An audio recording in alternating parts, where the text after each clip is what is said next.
আমাদের বাঙালিদের যে বেশ একটা খাওয়ার বাতিক আছে সে কথাটা তো সর্বজন বিদিত।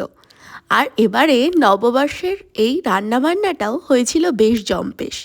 কি করে আমি একা হাতে এত রান্নাবান্না করলাম সেটা পরে মনে করে আমি নিজেই অবাক হয়ে গেছি।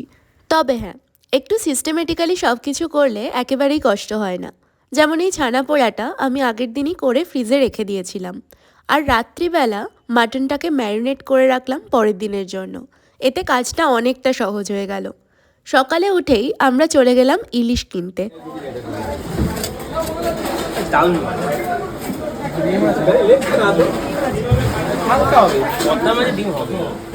এরপর ঠিক 11:30টার সময় রান্না চাপালাম। প্রথমেই সকালের খাবারটা খেয়ে দিয়ে নিয়ে চাটনিটা নামিয়ে নিলাম। মাঝে মধ্যে আম্রপালি শরবত খেয়ে একটু নিজেকে ঠান্ডা করে নিয়ে তারপর আবার রান্নায় লেগে যাওয়া। প্রথমেই আমি মাটনটাকে ভালো করে কষিয়ে নিচ্ছি।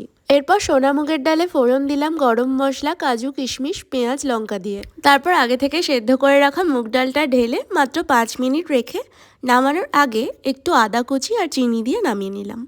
মাটনটা কষানোর পরে আবার প্রেশার কুকারে সিটি দিয়ে নিতে হবে।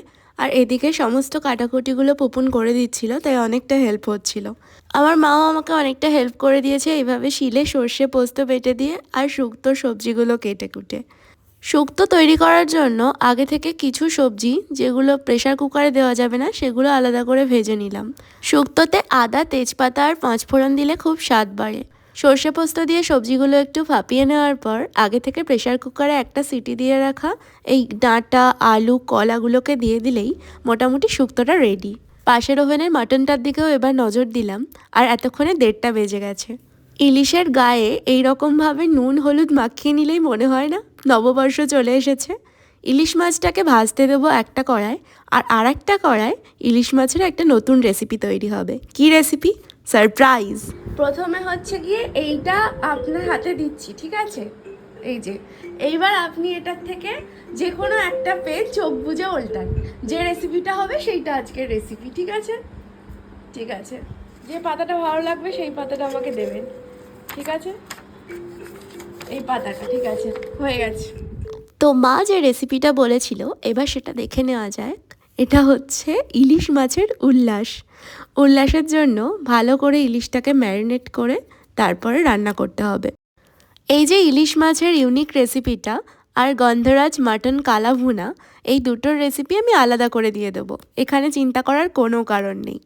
আর এইখানে আমাদের রান্নাও কিন্তু 80% কমপ্লিট হয়ে গেল। সব কিছু একা হাতে রান্না করাটা বেশ ম্যাজিকের মতো লাগে, কিন্তু করতে কিন্তু বেশ ভালো লাগে। পরপর একটা একটা রেসিপি নামিয়ে যাচ্ছি। একদম সবার শেষে নামাবো তোপসে ফ্রাই।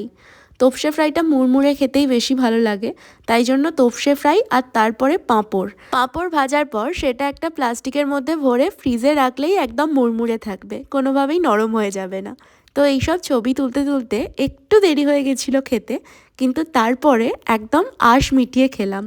সব কিছু রান্না কেমন হয়েছিল? দারুণ।